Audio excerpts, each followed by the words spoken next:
Hey everybody, Nick here, and today I got a disassembly video for you on this little guy right here. This is the WE Knives Mini Synergy.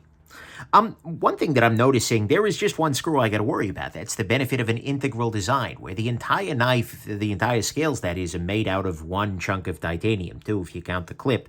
Well, and technically there's a lock bar insert up here from the front, but nonetheless, this is just a one screw sort of disassembly. But that screw is unfortunately a little bit on the shallow side. What we're seeing is there's just not a lot of depth to that. So what I'm going to go ahead and do is get in there and hopefully everything will pop loose. Okay, good. It engaged enough and that pulled out the pivot, no problem. Next question is, and by the way, I should have mentioned the knife was fully centered and running well before this disassembly, so I got to get it back there. Next thing that I got to do here is, well, figure out exactly how to get this guy, well, the rest of the way taken apart. This has an external stop pin, so I don't have to worry about, meaning the stop pin isn't inside the blade, so I don't have to worry about taking that out. So I think all I have to do here is to push out the pivot here in the middle. And hopefully I'm going to be able to do that without too much in the way of difficulty. Yeah, see, pivot's coming out, which is good. And I should be able to pop it the rest of the way. Now, I'm going to grip the knife relatively tightly. Well, no. Actually, no, I'm not. What I'm going to do, actually, is hold on to the blade as I do this, because the blade is the part that can cut me. What the handle does isn't that interesting to me, but what the blade does, that part matters. The downside, of course, to doing it this way is that if I let it lock up, then it's actually applying force against the pivot, whereas if I've got it here in an intermediate position, it's not going to go anywhere. So this should, maybe, I hope, I dream, allow me to push this guy the rest of the way through and out. As you can see, the pivot has now come out, so what I need to do now is, oh, interesting. That's how they installed the stop pin. Okay, well, hold on. Let me take this apart. I'm holding on to the lock bar here. The reason I'm doing that is so that it doesn't come slamming down against the other side. I'll release it very gently. Out of there come the two bearings. Wow, this appears to have been run completely dry. That's not amazing. But okay, whatever. And then here's a cool thing. Take a look at this. Right now, this looks like a continuous chunk of metal, but watch.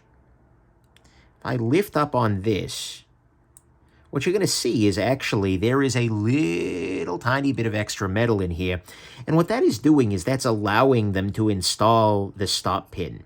The stop pin for the knife goes right in here. Oh, cool. And we've actually got ourselves a set of steel washers inside there. This is well made. This is well put together. But the stop pin was able to be inserted under the titanium because there is this very nicely milled chunk of tie in here that looks like it is just a part of the knife. I really genuinely didn't notice that until I took this guy apart. But anyways, so that's how they installed that. Now we just clean things up. Easy peasy, lemon freaking squeezy. I'm going ahead and I'm going to use some rubbing alcohol on a little fabric swatch here. And I'm going to clean this guy off. Not too dirty, but also not lubricated at all. So hopefully this will run a little better when we're done. If you're curious about these swatches or any of the other tools I'm using during this disassembly, go ahead and check out nickshabazz.com/tools. Tools indeed, nickshabazz.com/. Doesn't work to do that way, does it? Well, nonetheless, we'll go ahead and clean this bit of the blade off here. Make sure everything's sort of in place. And yeah, what I'll go ahead and do is I'll get the this Q-tip here a little wet using the remainder of the alcohol in the little dispenser bottle here. I'm going to just kind of reach in there and see if I can't just make sure there's nothing on those washers against which this is spinning. Good. All right. Cool. That was easy. Next step, I'm going to go ahead and I'm going to use some 10-weight, or this is 5-weight. I don't know why I grabbed the 5-weight. I'm going to go ahead and grab some 10-weight nano oil, which is going to be pretty much ideal for putting this back in there. And then what I'm going to go ahead and do is put a little bit of the nano oil right here along the bearing race for the knife. I'll do that on the other side here as well. I'm also going to fill up the detent ball hole. A little bit of oil and then put some along the bearing, the detent ball path. You can see there's this little worn path right at the bottom. Come on, focus there, bro. Yeah, so that should work. Now what I'm going to do is I'm going to try and reinsert everything. The downside to this knife's approach is that because there's no milling on the blade, just on the scale, it's actually going to be a little bit of a pain to get everything kind of tucked back in there properly. And in fact, what I think I'm going to do instead is take a different tack. What I'm going to go ahead and do is I'm going to put the bearing from one side into here, and then I'm going to have it kind of fall into its position there. I could actually potentially do this by dropping this other bearing in from the top, given that last situation we saw. I'm going to try it the original way first. Original way. I'm going to try it the more traditional way, maybe, is the way to put it first. All right. Let's go on ahead. Get in there. Get in there. Okay, so now what I've got is the bearing. Oh, it does not want to stay home, does it? The bearing should just go into its little race, basically, into its little area. Really? This is turning out to be a little bit more of a pain than I expected. Most integral knives have a little cutaway on the handle, so you can, or on the blade, that is, so you can slide the bearing in with the blade. This doesn't appear to do that, and so we're having some trouble. But what I'm hoping, at the very least, is I can kind of get this guy in place. I have the other bearing already in place, so I don't have to worry about it moving, he says, as the bearing moves. Okay, so we've gonna have to evaluate a different approach here. I could probably fiddle this together and make it work. By the way, this also serves as a lock bar over travel stop, from the looks of it, which, nice. Can't argue with that. So I'm going to gently lift this bit out here. Could probably do it the way I was trying to do it. Eventually, given enough time, enough monkeys, and enough typewriters. But I don't think I need to, because what I think I could also do is pull this little washer out. So this little washer appears to have little tabs allowing me to locate it. So what I'm going to go ahead and do instead is slip this washer in the other side here. I'll just get it happily seated down inside there. Good. This may be the intended approach. That may be why they've put the washer in place in the way they have. So let's get that in position here. Now what I'm going to do is, how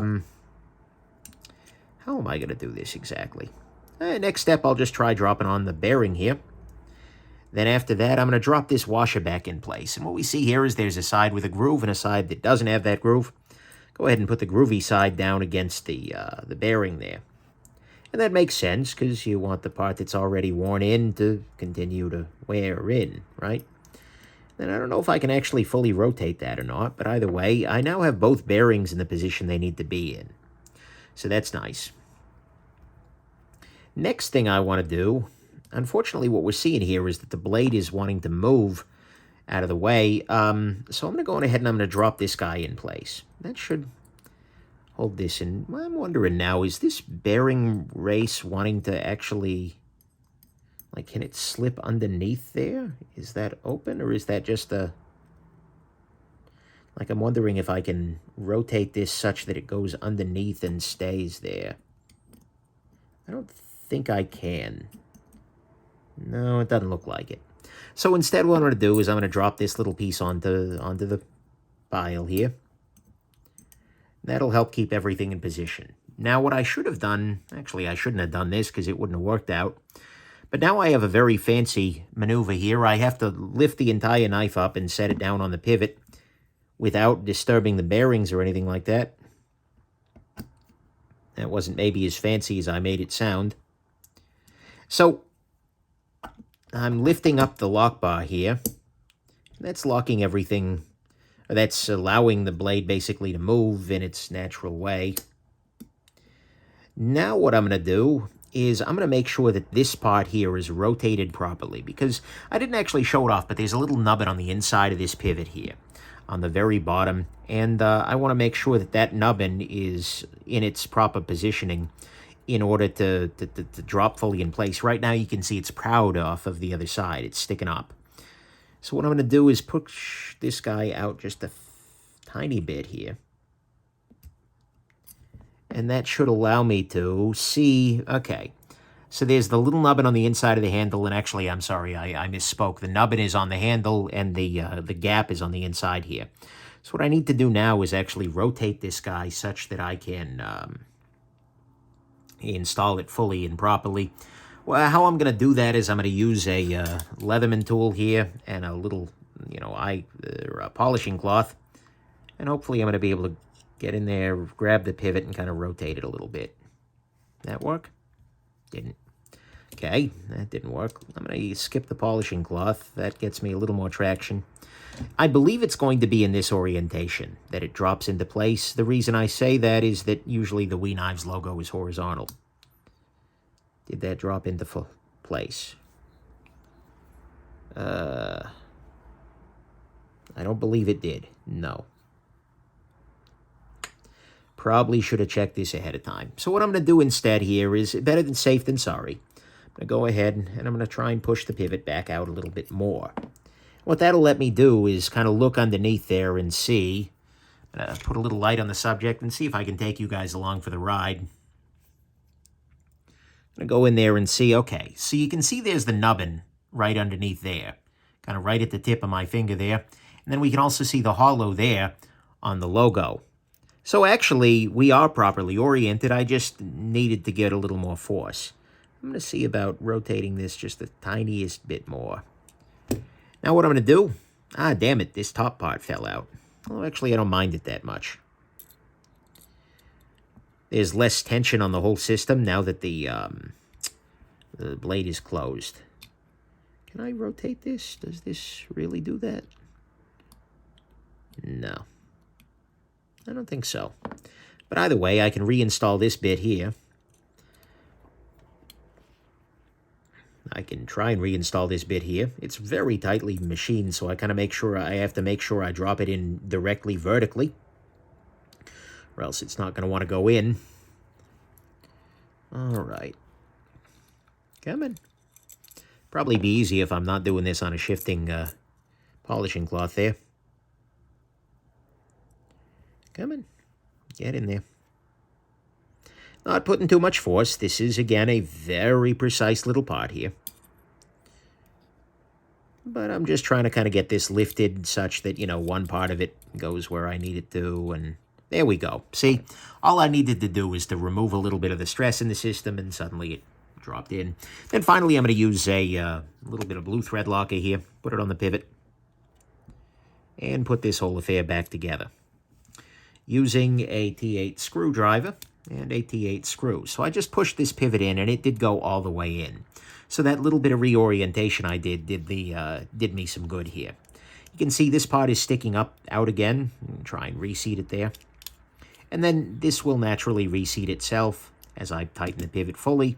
What we see here is that this side is not proud anymore. It's quite humble, as a matter of fact. That's not the technical term, of course. The pivot seems to be in place. Let's pop it open. Oh, that's nicer. No blade play. Could actually... I don't feel like tightening or loosening this is going to do me much good here. Didn't do me much good. Didn't do me much bad either. Actually, I'll tighten it up here. There we go. And we are right back. Oh, sorry, I should de-zoom you guys. We are right back to dead centered. Knife is running, frankly, really nice. That's beautiful. And we're all good to go. So anyways, there you go. That is your disassembly and maintenance of the We Knives Mini Synergy. Turned out to be a little different than I expected. Be real with you here. I really did genuinely expect that we could just kind of shove the whole set of bearings back in there. But the way that they did this with this little gate on the top here, being able to get in, that worked out well. And so as a result, it wasn't too difficult. You just needed to think about it, right? You need to get this aligned. You need to make sure that you're getting that piece in properly. And you need to be able to, do a little thinking on the feet. So anyways, there you go. That's how this took apart. Pretty straightforward. Hope this has been interesting to you. Have yourselves an absolutely wonderful rest of your day. Bye now.